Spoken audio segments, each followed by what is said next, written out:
Russia accuses the US of being unable to follow, I quote, the agreements and understandings reached in Alaska. Understanding that we had in Alaska. There was no agreement in Alaska. There was a proposal in Alaska, but there was no agreement. If there had been an agreement, the war would already be over. Ukraine is winning this war, stated the US State Department. Zelensky is doing well and holding his position, added Donald Trump. There was no agreement in Anchorage between Trump and Putin, said US Secretary of State Marco Albert, putting the matter to rest. In just one day, Washington made sharp turns and stated that right now it is necessary to support Ukraine and put maximum pressure on Russia, because right now Ukraine has created a turning point on the front. Moreover, the Americans noted that Ukraine decided to defeat Russia not on the front line but deep in the rear, and this is already bringing results. Moreover, it turned out that this corresponds to a specific goal in Western military doctrine. Against this backdrop, Volodymyr Zelensky announced a crushing operation in Crimea that will force Vladimir Putin to seek peace. And he hinted that this strategy of maximum pressure on Crimea was agreed upon at that very G7 summit in France.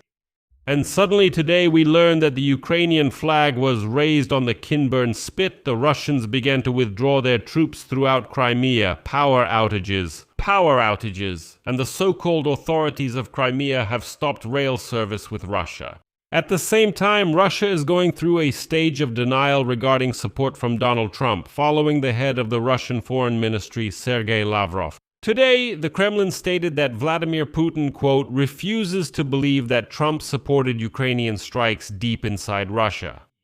At the same time, NATO clearly emphasized that yes, Ukraine really succeeded to create a window of opportunity in the war with the Russians, but this window will not stay open forever, and this opportunity should be taken as soon as possible. In order for it not to be lost, everyone together, the entire West, needs to put maximum pressure on Moscow right now.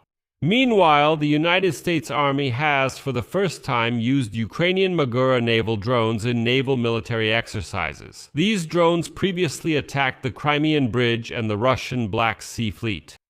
My name is Alexei Pichi, and let's discuss this topic together. But before we start, I ask you to subscribe to the channel, like this episode, and leave a comment on this video. Also, subscribe to my Telegram channel, Pichi News. The link is in the description of this video. There, we post breaking news as it comes in. That was the preamble. Now let's figure everything out and put all this news in order because, of course, all of it is connected. So, the administration of American President Donald Trump managed to shock Russians in just one day, and to be honest, Ukrainians as well. For the first time, they finally stated directly that the so-called spirit of Anchorage, which Russians had been talking about for almost a year, does not exist. And in reality, Donald Trump and Vladimir Putin did not agree on anything in Alaska in August of last year, and these are public admissions by the entire administration. These public statements by Donald Trump's entire administration show that the situation is rapidly changing in Ukraine's favor, and that clearly something is happening behind the scenes. And there are certain hidden agreements that were reached specifically at the G7 summit in Evian a week ago. But let's take it one step at a time. It's obvious that after the G7 summit, the positions of Trump and his team, at least publicly, regarding Ukraine have changed. And this is, of course, only thanks to the actions of Ukraine's defense forces, who are carrying out massive attacks deep inside Russia and are right now cutting off Crimea. Earlier, it was reported that during a dinner with Volodymyr Zelensky, Donald Trump told him that he was deeply impressed and enthusiastic about Ukraine's campaign of strikes on targets deep inside Russia. That's why Trump advised Zelensky to act more boldly, because Trump respects principles, peace through strength. And if Ukraine can show strength to the Russians, then Trump is convinced that it is not just necessary to show it, but absolutely essential. And that was just the beginning. I'm sure you've all heard this, but that was only the beginning. The United States Department of State has stated that they believe Ukraine is in a position that allows it to claim an advantage in the war against Russia. This was stated by U.S. Deputy Secretary of State Jeremy Levin. According to him, Ukraine continues to work on consolidating a new stage of the war and currently is in a winning position. And here is his quote. At the moment, we are in a position where Ukraine is truly winning the war. The U.S. Deputy Secretary of State also drew attention to the change in the situation compared to previous years. He said that earlier, Ukrainian soldiers were waiting for winter, when the Russian army could slow down its activity, and that's why they won back then. The Ukrainian armed forces would then shift into an active phase themselves. However, now, on the contrary, it is the Russian Federation that is counting on the onset of cold weather, while Ukraine continues its pressure at any time of the year.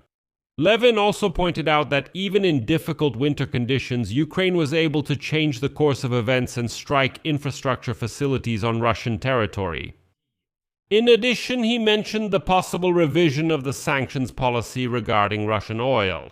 On the one hand, he said that, basically the Strait of Hormuz in the Middle East is open and there is currently no oil shortage on the world market. Therefore, sanctions on Russian oil can be reconsidered again to hit Russia as hard as possible.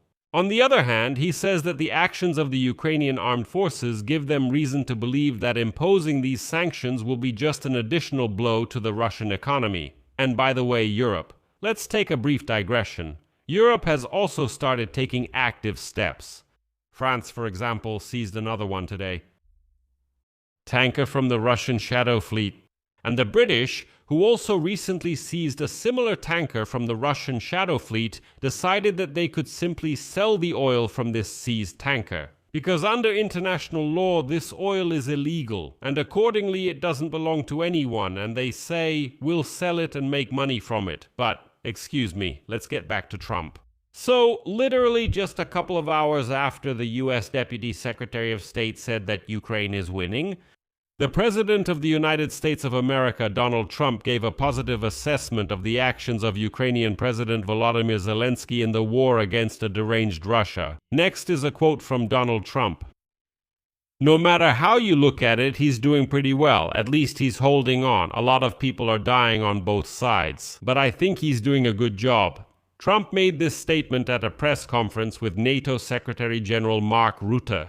And Trump added that Zelensky is brave, noting that he has, quote, "great equipment, great people, and real fighters." Like winners. Do you think President Zelensky is winning right now? Well, he's doing pretty well. No matter how you look at it, he's doing pretty well. He's holding his own, at least.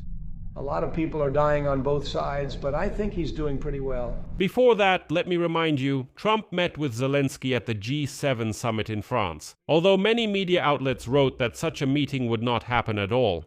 Oh, and as sources from the Financial Times reported, the American president was extremely impressed and inspired by the Ukrainian strikes on Russia and had a long conversation about it with the Ukrainian president. It really amazed him. He says, "You can even do this. You can destroy Russian infrastructure like this, and Putin can't do anything about it." That's why Trump advised Zelensky to act more boldly towards Russia. In turn, Bloomberg's sources said that now the US president and his circle believe that Moscow will not be able to achieve victory on the battlefield and Kiev's position is strengthening. And after that, Zelensky stated that receiving the assistance promised by partners at the G7 summit would allow Kiev to move quickly, to quickly create conditions under which Russia will be forced to choose peace. He also noted that the operation of the Ukrainian armed forces regarding Crimea, during which the peninsula is cut off from supplies from Russia, is carefully calculated and should put pressure on Moscow. And now I will quote Zelensky. "Our operation, particularly regarding Crimea, is carefully calculated, and the way it is being carried out absolutely proves it. If exactly what we agreed upon with our partners within the G7 becomes available to Ukraine, and that depends on our partners' decision, we will quickly create conditions under which Russia will be forced to choose peace. We are really counting on a positive response from our partners. They know exactly what we are talking about. Right now, our military is destroying on the temporarily occupied territory of Ukraine and on Russian territory itself everything that supports the Russian war effort. Everything that makes this war and Russian aggression possible at all." So Zelensky has finally lifted the veil of secrecy a little. At the G7 summit in Evian, a decision was definitely made to put pressure on Putin using forceful methods. This means that Ukraine managed to convince its partners that if they provide sufficient assistance on their part, and Donald Trump, simply won't interfere. Then the armed forces of Ukraine will create the conditions themselves under which Vladimir Putin, armed, will be forced to seek peace. And it seems the West has agreed to all this, and even Trump decided not to argue, saying, listen, Zelensky is actually doing quite well. Although, let me remind you, back in February 2025, Trump stated that Zelensky had no cards, Ukraine was losing, and how could you even fight against such a huge and powerful Russia? He didn't understand this, and now says, well, it's amazing, but things are going well for Ukraine. Vladimir Putin, in turn, decided to present Ukraine's growing success in striking Russian energy facilities as a sign of Kiev's weakness. Now, the not-so-bright Russians really believe this. They say, things are bad for Ukraine at the front, so they decided to terrorize rear areas. But to really understand what's happening here, you need to have a bit more brains than the average Russian. According to Vladimir Putin, as the situation at the front rapidly worsens, Ukrainian forces are hitting civilian infrastructure harder. At the same time, Putin for some reason demanded that the Russian Ministry of Defense and the government reduce the consequences of Ukrainian attacks to zero. But the point is that for the first time during the entire war, Ukraine has received a full carte blanche from its partners to take action against Russia. Pay attention to this. I would like to note that recently Ukrainian forces have significantly increased the number of strikes on the military and energy infrastructure of occupied Crimea. On the night of June 21, drones attacked an oil depot in Kerch and Port Kavkaz. That's on the other side, already on Russian territory, which led to a complete halt in fuel sales on the peninsula and the closure of the ferry crossing over the Kerch Strait. That same night, power outages affected a significant part of Crimea, including Sevastopol, Alushta, Armyansk, Krasnoperkopsk, Prikopsk, and Jankoy. Following this, on the night of June 23, the Nasosnaya 2 electrical substation in the Sovetsky district was attacked, and on the night of June 24, the Balaklava thermal power plant in Sevastopol was attacked, after which the city was left completely without power. Damage was also reported at the Kerch thermal power plant near the Zapadny Krim substation and in the area of Mount Petri, where a radar station of the Russian Aerospace Forces is located. And let me remind you, a few days earlier, Ukrainian drones struck the Space Communications Center in Dubna in the Moscow region. This indicates that, among other things, the Ukrainian defense forces are also completely knocking out the so-called Russian space communications. I should note that this is from Mount Petri. This is the radar station. The Russian aerospace forces tried to jam Starlink for the armed forces of Ukraine, and that space communication center in Dubna was essentially helping to create a certain Starlink equivalent in the hands of the Russians. At the same time, the Ukrainian Special Operations Forces announced the complete destruction of the railway bridge over the North Crimean Canal near the village of Razdolnoye. This is a strategic artery used to supply troops in the southern direction. This is a continuation of the systematic campaign to isolate the Crimean Peninsula. Well, today there was news that is simply the main sign of the gradual withdrawal of the Russians. Today, the Ukrainian flag is flying over the Kinburn Spit. The video with the flag was shown by the Regional Command of the Territorial Defense Forces south of the Armed Forces of Ukraine. And here is their quote. The blue and yellow flag on the Kinburn Spit appeared as a result of a powerful artillery strike. The Southern Defense Forces forced the Russian occupiers to retreat from their positions. The surviving personnel are being evacuated. The occupiers are abandoning their defensive lines. We are not stopping. Someday our tanks will finally reach Jankoy. Later, it became known that the occupation authorities of Crimea announced a reduction in railway connections with Russia. As the so-called head of Crimea, Sergei Aksyonov, stated, by decision of the operational headquarters, the number of trains running to and from the peninsula from Russia will be reduced by half, from 14 to 7 trains per day. But not so fast. Even these remaining 7 trains from Russia will no longer reach Simferopol, Sevastopol, or Yevpatoria. No, now absolutely all trains from Russia will only go as far as Kerch. And right there, they'll turn around and head back to unwashed, stinky Russia. Besides, Russians are really fleeing from Crimea. Of course, Russian propaganda says that everything is great in Crimea. In general, it's the holiday season, everything is awesome. Claims about a gasoline shortage are just Ukrainian propaganda. Ukraine is causing unrest, but that's not true. But in the direction of the so-called Kerch Bridge, Planet Labs satellite images on June 24 recorded a huge buildup of cars. Traffic jams stretch for more than 10 kilometers from the checkpoint before the bridge all the way to the area near the village of Ivanovka. It is reported that about 1,500 cars are already trying to leave temporarily occupied Crimea. The occupiers regularly block traffic on this bridge, which is strategically important for them, because of the operation of air defense systems or the threat of attacks by naval drones. And by the way, speaking of naval drones, during the April exercises in the Philippines, which were not announced and have only now become known, American Special Forces used naval drones for the first time against a decommissioned ship that was used as a target. This was the first test of surface drones in the Indo-Pacific region. Uncrewed Magura-class boats developed in Ukraine and used with deadly effect against the Russian Federation's Black Sea Fleet. Yes, Ukrainian Magura naval drones are now being used by the American military. Magura drones have sunk about 10 Russian warships of the Russian Federation's Black Sea Fleet. Moreover, they became the first naval drones to hit aerial targets. The latest models can be equipped with 2 missiles. And so, on December 31, 2024, it was exactly this kind of missile from one of these uncrewed boats that shot down a Russian Mi-8 helicopter near Cape Tarkankut in Crimea. In May 2025, near Novorossiysk, a drone shot down a Su-30 fighter jet with a missile. And what's very important is that even Russian military personnel confirmed this information. And against this backdrop, Vladimir Putin once again stated yesterday that Russia is ready for negotiations with Ukraine. But based on some mythical agreements between Donald Trump and Vladimir Putin in Anchorage, Alaska in August of last year.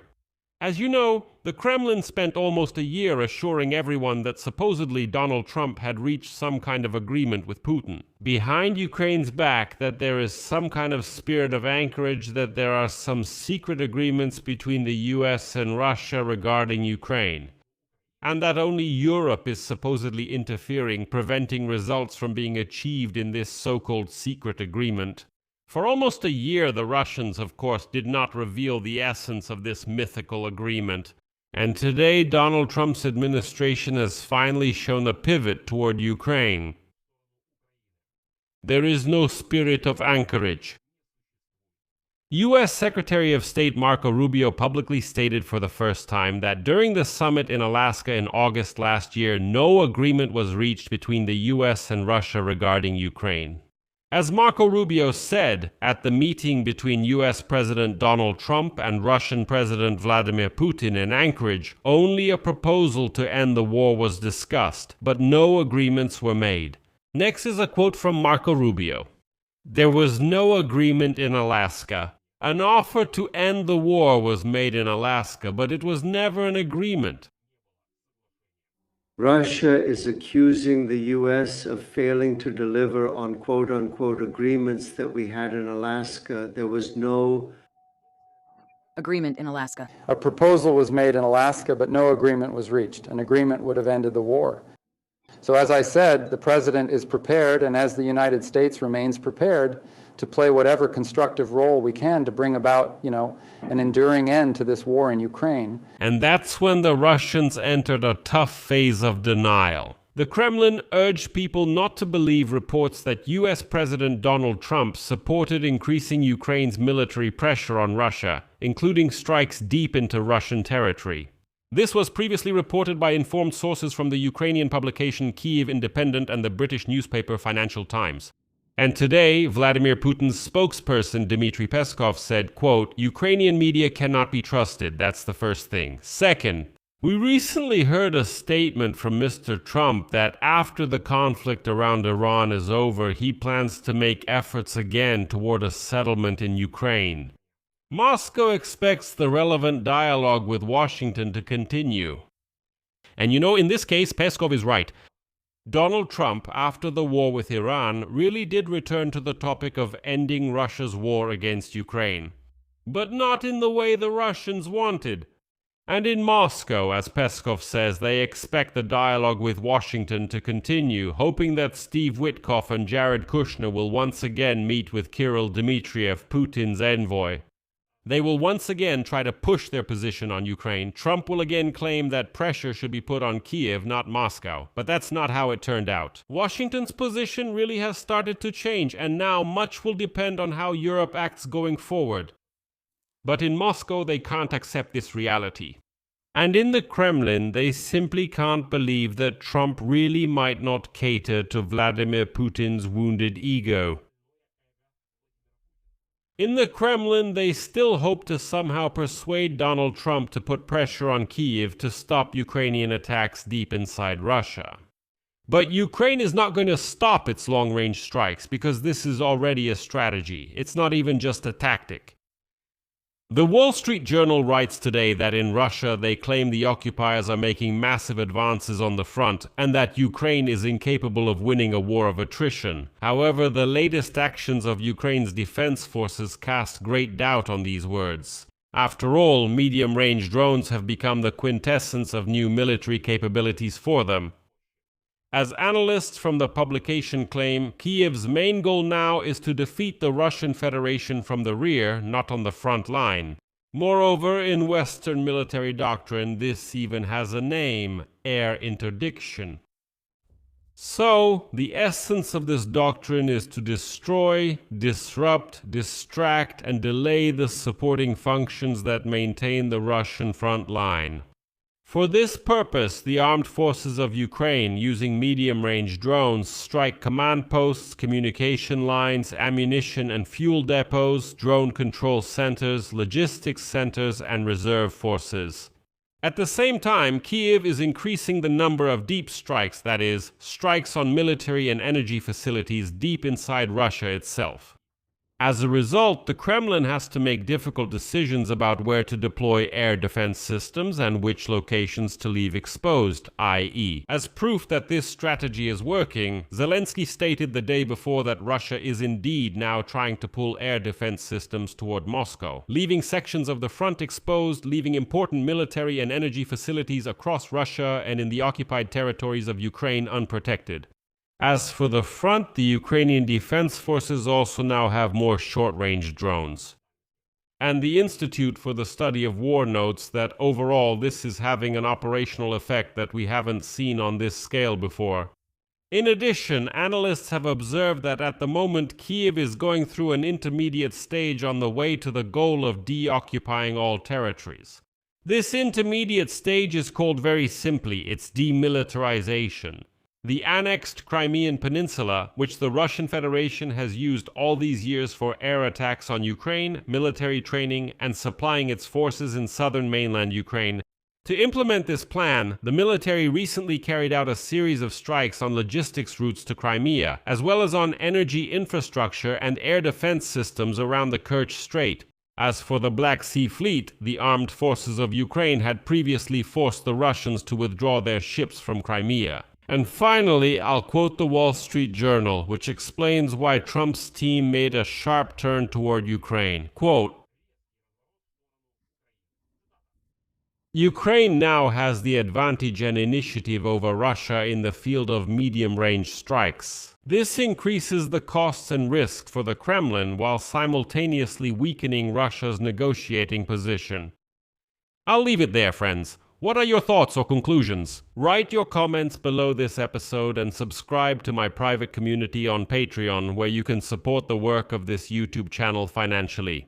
And there's also a private community there where we discuss various topics that aren't covered here on YouTube, where I answer your personal questions, and where we can have discussions on different subjects. Plus, there are plans for private streams there, where we will chat with you in a question and answer format. So, follow the link in the description of this video and subscribe to Patreon. If you want to support the work of this channel with a one-time donation, that's also possible. All the links and details are also in the video description. Subscribe to the channel, leave your comment, and don't forget to like the video. That's all for now. Take care of yourselves. Goodbye, everyone.